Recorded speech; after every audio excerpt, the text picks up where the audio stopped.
Olá, alunos! Vamos iniciar mais um módulo da disciplina Cálculo 2. No módulo de hoje, vamos falar sobre as funções de várias variáveis. Bem, ao final desse módulo, a gente pretende que você seja capaz de compreender o conceito de funções de R2 em R, de esboçar o gráfico dessas funções de R2 em R, de reconhecer e esboçar a família de curvas de nível de uma função de R2 em R, de compreender o conceito de funções de R3 em R, também de reconhecer e esboçar uma superfície de nível de uma função de R3 em R e, por fim, estudar a continuidade de funções de 2 e 3 variáveis. Para isso, a gente vai ver definições e exemplos ligados aos conceitos de funções de R2 em R, seu gráfico e suas curvas de nível, funções de R3 em R e suas superfícies de nível, também o limite de funções de 2 e 3 variáveis e continuidade de funções de 2 e 3 variáveis. Vamos começar então falando sobre as funções de R2 em R. Uma definição para essas funções é a seguinte: uma função de duas variáveis, f, definida num conjunto D, que é subconjunto do R2, em R. É uma aplicação que associa cada par de números reais x e y pertencente a esse conjunto D a um único número f de x e y pertencente aos reais. Vamos entender o que cada um desses conjuntos significa. O conjunto D, ele é chamado de conjunto domínio da nossa função. Ou seja, nós vamos buscar um par de números para compor o domínio desta função.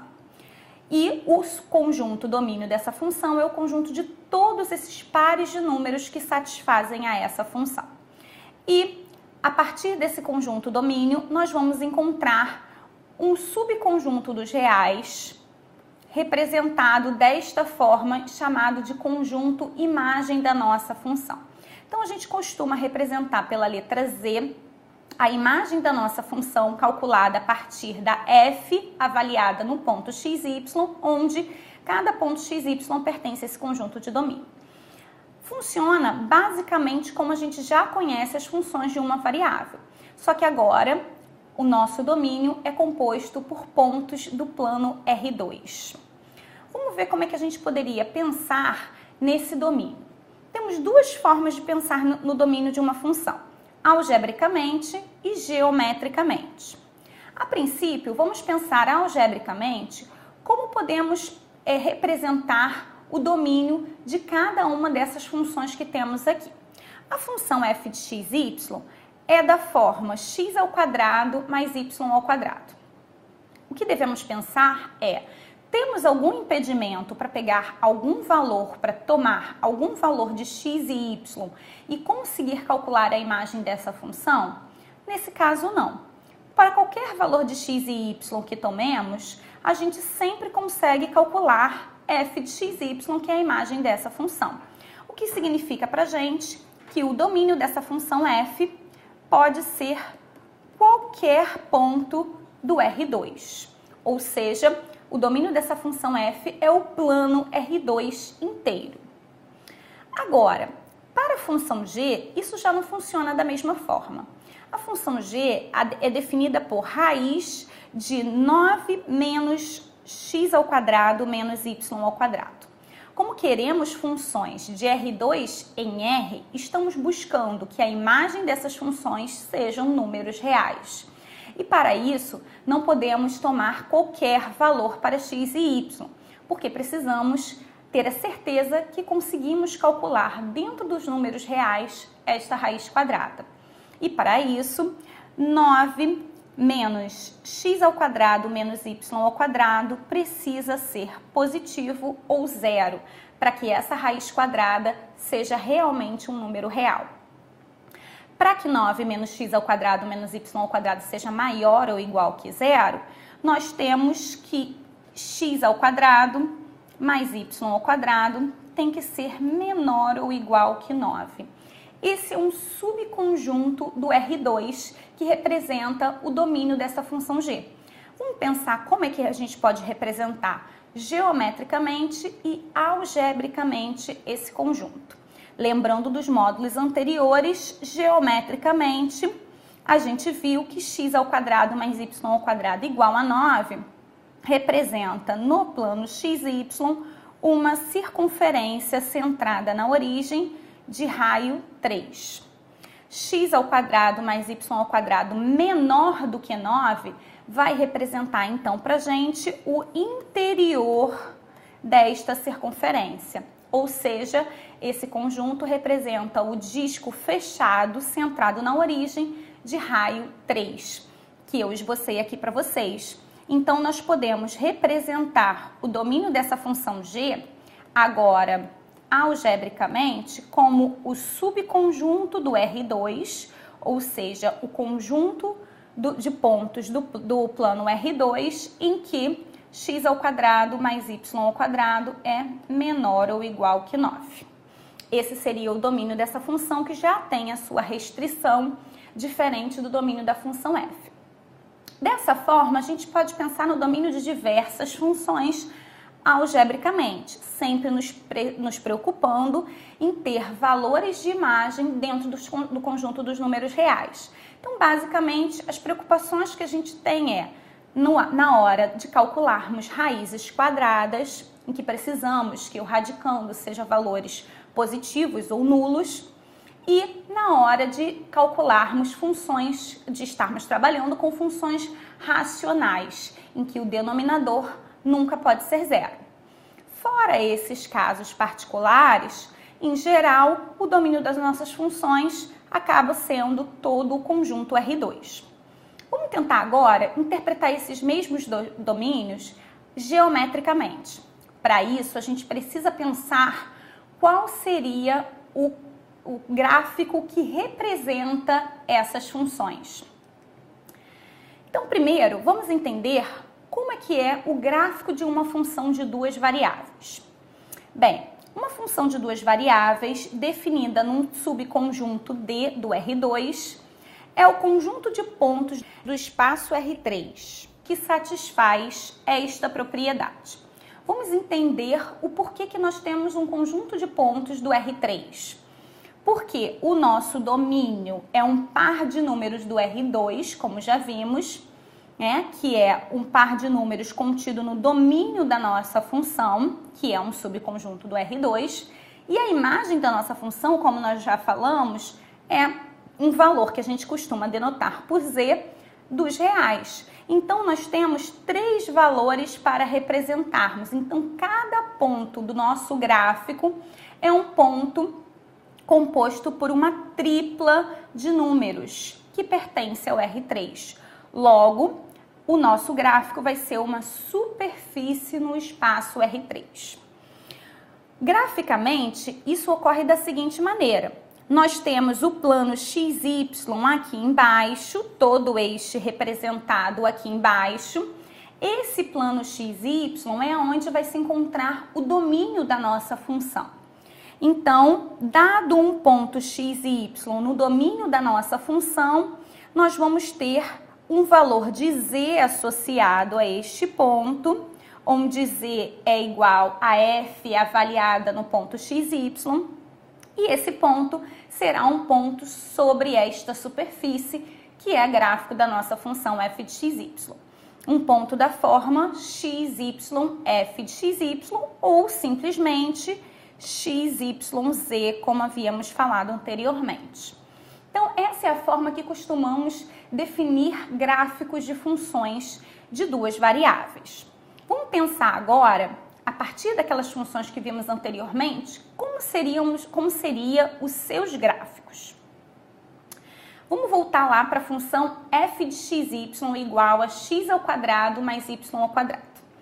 Bem, anteriormente, quando a gente estava trabalhando com funções de uma variável, tudo ficava mais fácil, porque a gente atribuía um determinado valor ao domínio, à variável que representava o domínio da nossa função e descobria qual era o valor associado à imagem dessa função.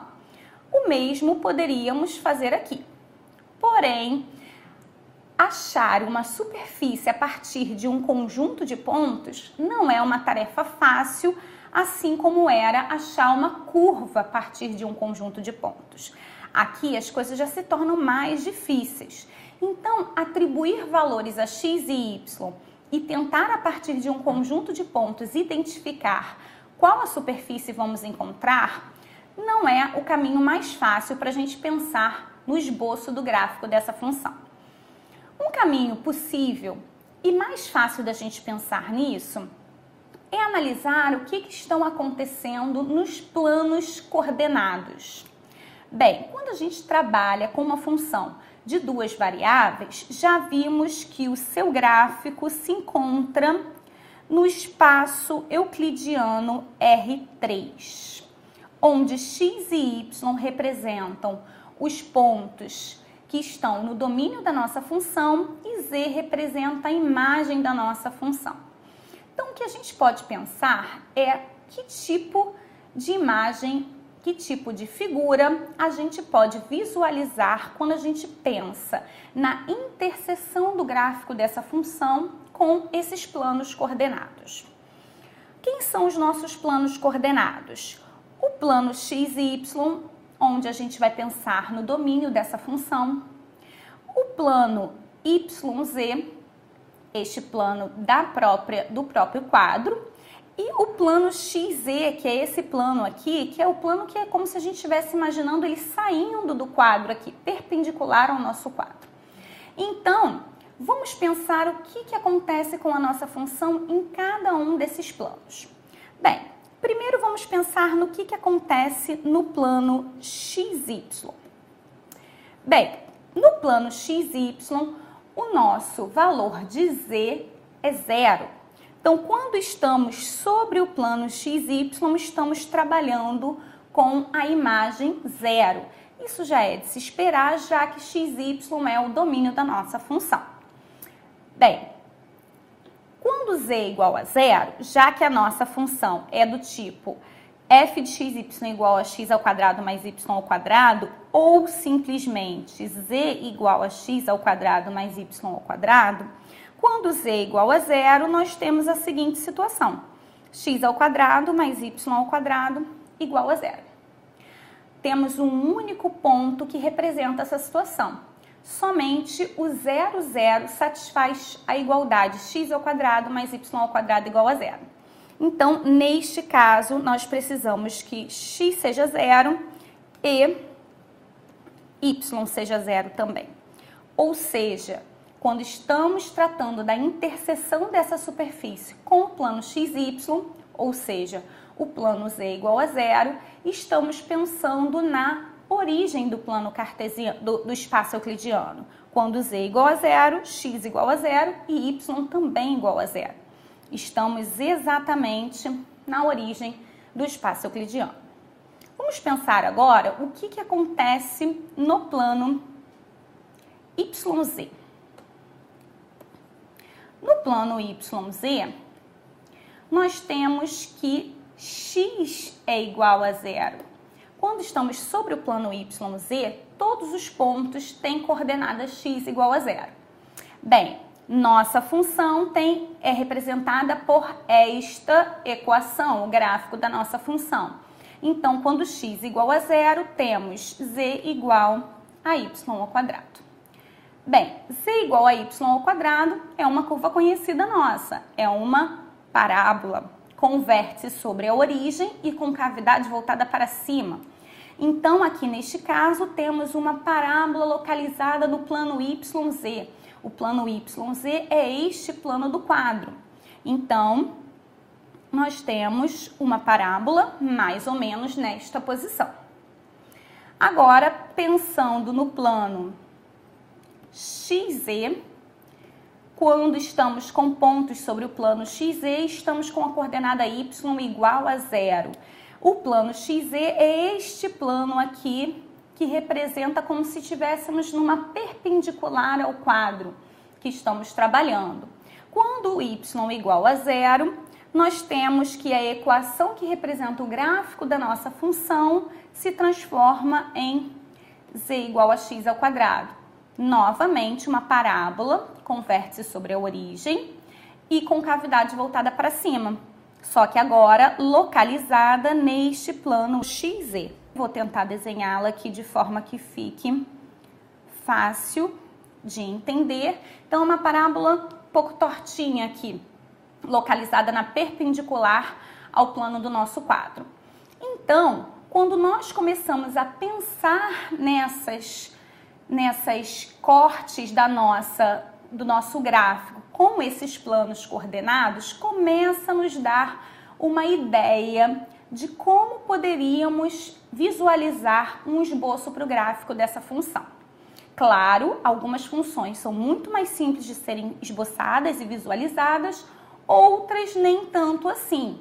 Mas conforme a gente for trabalhando, a gente vai pegando também o manejo e aí a gente vai conseguindo ter pelo menos uma ideia de como se representam os gráficos dessas funções geometricamente. Outra técnica que podemos utilizar ainda para o esboço desta mesma função é pensar aqui está o gráfico que eu falei para vocês, né, que eu esbocei brevemente para vocês. A origem, como a gente tinha falado, a parábola no plano ZY e as parábolas mais tortinhas aqui assim, são essas que estão aqui, olha, no plano XZ, tá? Esse é o gráfico da função que a gente tinha começado a pensar anteriormente. Como eu havia começado a falar, uma coisa que também facilita a nossa vida na hora da gente pensar no gráfico daquela função também, caso apenas os cortes com os planos coordenados não nos dê uma noção satisfatória de como é esse gráfico, é analisarmos as suas curvas de nível. Vamos entender essa definição primeiramente para que possamos trabalhar com esse conjunto de curvas de nível da nossa função. Uma curva de nível K de uma função de duas variáveis definida num domínio D é o conjunto de pontos do domínio desta função que satisfaz esta propriedade. F de xy é igual a K, onde K pertence à imagem da nossa função. O que significa? Significa que nós vamos pensar num conjunto de pontos cuja a imagem da minha função é sempre esse número real K. Então, vamos pensar o que está acontecendo aqui neste exemplo desse gráfico posto aqui para vocês. Bem, vamos supor que o meu K seja um valor localizado por aqui na imagem da minha função, como falamos anteriormente. Então, o que nós vamos pensar é quais são os pontos do domínio da minha função, os pontos x e y, em que a imagem é sempre esse valor de K. Então, eu vou pegar pontos do domínio da minha função em que a imagem é sempre K. Seria representada por esses pontos, por esse conjunto de pontos aqui. Bem, quando nós representamos esse conjunto de pontos aqui, nós estamos trabalhando com um conjunto de pontos do R3, que está sobre o gráfico da nossa função, em que a imagem é sempre K. Porém, a definição que a gente acabou de ver de uma curva de nível é conjunto de pontos do domínio da nossa função. Então, a gente observa a imagem da nossa função, o gráfico da nossa função, para que a gente consiga enxergar que tipo de curva é essa que estamos trabalhando. Então, na verdade, é como se pensássemos em cortar esse gráfico dessa função por um determinado plano da forma z igual a k, um plano constante. Quando a gente corta o gráfico dessa função por este plano constante z igual a k, nós vemos uma curva com este formato e desenhado aqui no gráfico para vocês. Porém, a curva de nível que representa esta situação é exatamente essa aqui, localizada no domínio da nossa função, como eu falei anteriormente. Então, nós estamos procurando pontos do domínio da nossa função, cuja imagem é sempre K. Essa ideia de cortar o gráfico da nossa função por um plano Z igual a K pode nos facilitar caso a gente já conheça o gráfico da nossa função. Então, aqui a gente tem um conjunto de várias curvas de nível dessa superfície.